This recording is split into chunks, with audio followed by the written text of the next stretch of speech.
për 2000 xhamatli, kjo xhami do të akomodohen dhe do të mund kryen ritualin fetar. Në Gilan po ndërtohen edhe disa objekte të rëndësishme. Qendra e Vakëfit dhe xhamia e re në Uglar. E karakterizon një arkitekturë moderne që nuk është e pame, do thotë as në Kosovë, po as në region. Kontur. Në një qytet ku tradita dhe besimi ecin dorë për dorë ndër breza, Këshilli i Bashkësisë Islame në Gjilan mbetet një ndër institucionet më të rëndësishme fetare e kulturore të këtij komuniteti. Me rrënjë që shtrihen dekada më parë, ky këshill nuk është vetëm një strukturë administrative, por një shtyllë shpirtërore që ka mbështetur besimtarët musliman në kohë paqeje e trazirash, në ditë festash, por edhe sfida të mëdha historike. Sot, Këshilli i Bashkësisë Islame në Gjilan është një institucion modern, i organizuar, me një rrjet të gjerë xhamish, medresesh, imamësh dhe projekteve humanitare e arsimore, që synojnë jo vetëm të ruajnë trashëgiminë e të parëve, por edhe të përgatitin të rinjt për sfidat e kohës bashkohore. E teksa vitet kalojnë, Gjilani vazhdon të rritet, jo vetëm në numër banorësh, por edhe në nevojat shpirtërore të komunitetit. Lagje të reja po zgjerojnë hartën urbane të qytetit, dhe me to lindin kërkesa të reja për hapësira fetare, që do t'i shërbejnë banorëve me dinitet dhe funksionalitet. Një nga këto projekte që ka marrë vëmendje të veçantë është ndërtimi i xhamisë në lagjen e spitalit, një iniciativë që synon të plotësojë një boshllëk të kahershëm në këtë zonë të populluar. Për të kuptuar më shumë rreth këtij projekti, nga ideja fillestare deri tek planet konkrete për ndërtim, biseduam me kryetarin e Këshillit të Bashkësisë Islame në Gjilan, Naim Aliun, i cili na tregon për rëndësinë e këtij objekti dhe impaktin që pritet të ketë për komunitetin lokal. Kjo është xhamia që pranverën e hershme kemi qitë gurthemelin dhe mendimin e Zotit, pra kemi arrit deri këto dhe inshallah do të vazhdojmë. Kjo xhami është edhe vetë emrin e ka të lagja spitalit, pra është në afërsi shumë të afërt me spitalin regional të komunës së Gjilanit dhe ka një rëndësi të veçantë për qytetarët e komunës tonë, që në mënyrë më dinjitetshme, më komode të kryejnë ritualet fetare. Gjithashtu nxënësit, fëmijët tonë marrin mësim besimin në këtë shtëpi të Zotit dhe të kryejnë edhe punë tjera për komunitetin e kësaj lagje ku na tash jetojmë. Po, çfarë bëri të domosdoshme ndërtimin e kësaj xhamie në këtë lokacion? Ndoshta do të kisha filluar për një kronologjie, ku viteve të 90-ta, komuna e Gjilanit në fillim vitit 90 ka pas 4 xhami në qyteti, dhe xhamia 5 është filluar në lagjen Arbria, dhe tash në komunën, në qytetin tonë kemi 11 xhami, dhe po të vish ditën e premte, do të shohësh që në xhamin e madhe, xhamin Atek edhe në xhamin Dera Mahall, pra xhamati jonë në përshi, në diell, në borë, pra kryejnë ritualin fetar për jashta. Kështu që kjo ndjen na shtyn që të vazhdojmë ndërtimin e xhamive, për aq sa ka interes dhe ka kërkesa prej xhamatit tonë dhe prej besimtarëve në përgjithësi. Përveç faljes, për çka tjetër do të shërbejë ky objekt? Ky objekt do të shërbejë për mësim besimin për nxënësa, gjithashtu do të kryejë punë tjera për komunitetin, ku do të jenë 2 vende të pritjeve për raste të vdekjeve, do të kryejë edhe punë tjera që i nevojitin dhe shërbejnë xhamatit tonë dhe komunitetit përgjithësi. Ka ndonjë numër sa është kapaciteti i personave që do t'i zërë brenda xhamisë? Pra këto veç kemi paramasat e xhamisë, sipërfaqja e xhamisë është 2077 metra bruto, sipërfaqja e podrumit është 857 metra, sipërfaqja për parking është 400 metra katror, kati apo xhamia poshtë do të jetë 552 metra katror, mafili do të jetë, nga se kjo xhami ka 2 mafila, do të jetë ka 334 metra katror, vendfalja total është 1220 metra katror, ose për 2000 xhamatli kjo xhami do të akomodohen dhe do të mund kryejnë ritualin fetar në mënyrë dinjitetshme. Pra me një fjalë, kjo xhami do të jetë xhamia jo qendrore se xhamin qendroreve që kemi në qytet, por me sipërfaqe më të madhe në anën moral. Dhe jo vetëm. Gjithashtu arkitektura saj na dallon prej arkitekturave të xhamive tjera, por gjithashtu kemi para pa dhe projekti i kësaj xhamie është të ketë 4 minare, pra të ketë 2 katë mafile dhe kupolla saj të jetë prej qerçi që dallon prej xhamive tjera, sidomos në anën moral. Saktësisht, cili është roli i qytetarëve në kontributin e këtyre ndërtesave dhe cili është mesazhi juaj për personat që dhurojnë tokë ose donacione në mjete të holla për ndërtimin e xhamive dhe objekteve tjera? Këtë kontributi, këtë infrastruktura e Bashkisë Islame, edhe vakfet, edhe objekti i Bashkisë Islame, edhe gjitha xhamit që posedojmë, Këshilli i Bashkisë Islame janë kontribut i xhamatit, është kontribut i besimtarëve. Ne veç e bojmë aranjimin, e bojmë organizimin, i morëm iniciativat për të mirën kuptohet besimtarëve, ndërsa kontributi i gjithë është i besimtarëve dhe i xhamatit tonë, që jo njëherë, kom përmend disa herë që kemi xhamatin më të mirë. Në Gilan po ndërtohen edhe disa objekte të rëndësishme.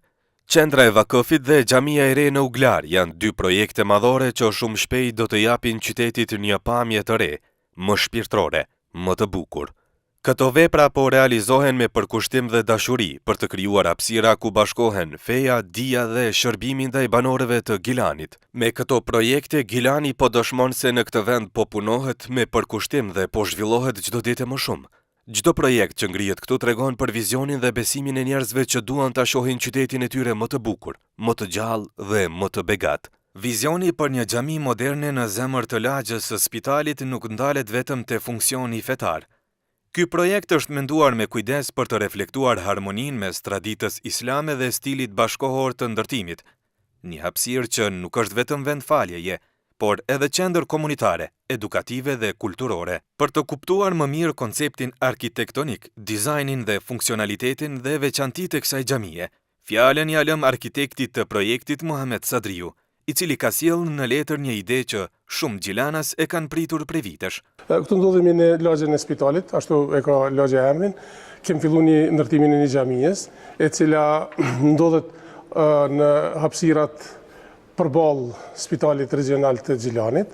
Xhamia është e vendosur në situacionin mes 2 rrugëve dytësore dhe një rrugë që është rrugë kryesore. Hapësira e xhamisë është dikun mbi budrumin e ka 800 metra, 820 metra, etazhin e ka 520 metra, ndërsa mafilet i ka dikun 2 mafile nga 300 metra, 4 orë. Po konteksti lokal, ka pasur rol në dizajnimin e xhamisë? Gjithsesi, po them, njëni prej arsyeve më të mëdha që u kanë këtu ka qenë u përshtatën hapësirës, që thash është mes 3 rrugëve, një rrugë kryesore dhe 2 rrugëve dytësore, që dyjat janë rrugë që na i thojmë në komunikacion rrugëqore, edhe do thotë është menu mirë, pozita strategjike që prej xhamisë kur dalim në minare duket gati apo krejt qytetit. Do thotë është një koncept që jemi mundu me e pas në qendër, që me pas me marrën edhe si simbol të xhamive tjera në Gilan. Do thotë xhamia në podrum i ka 3 hymje. E ka njërën hymje ku është që kjo pjesa këtu ku ka me qenë administrata, bashkë me që pjesën deri këtu, edhe e ka mundësinë që përmes minares hoxha imami këtu me u lidh pa dal jashtë, me u lidh me pjesën e vet. Do thot pa pas nevojë me u përzi me pjesën tjetër. Një pjesë të një 100 metra katror, ju është nda për komunitetin, për kur kanë nevojë për ndaj rast diçka, ku i diun në ndaj pritje, ndaj diçka, do të është nda me këtu për komunitetin këtu.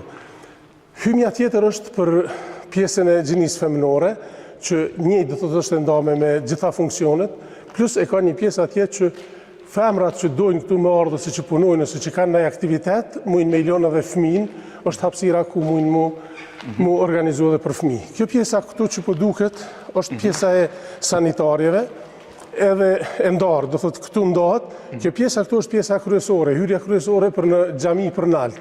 Këtu janë 2 parë shkallë, një parë për gjinin femrore, një parë për gjinin mashkullore, dhe këtu bëhet ndarja në 2 pjesë, në pjesën e femrave dhe në pjesën e e burrave ose të meshkujve. Është në rëndësi me e cekë që do thotë xhamia i plotson gjitha standardet, i ka banjët në rast nevoje, që dikush ka nevojë me u pastru, i ka toaletin për handicap, për njerëz me nevoja të veçanta në dy anë, si nga ana e femrave, si nga ana e mashkujve. Do thotë është projektu rreth 20 xhami. Që kjo xhamia që tash jemi në to, çka ka diçka të veçantë që ndoshta s'kan këto tjera. Kjo ka shumë sene të veçanta për xhamive tjera. Xhamit e tjera na janë zakonisht kufizum se janë marruna për fshatra, na për me dimensione minimale. Kjo ka dimensione pak më të mëdha dhe çka e karakterizon një arkitekturë moderne që nuk është e pame, do thotë as në Kosovë, po as në regjion, po nuk i përngjan as arkitekturës moderne, për shembull xhamiave në lindjen e mesme ose në botën arabe. Është një stil pak më i veçantë, edhe i ka karakteristike, do të se i ka 4 minare, po nuk janë minare të zakonshme që na mësu me i po.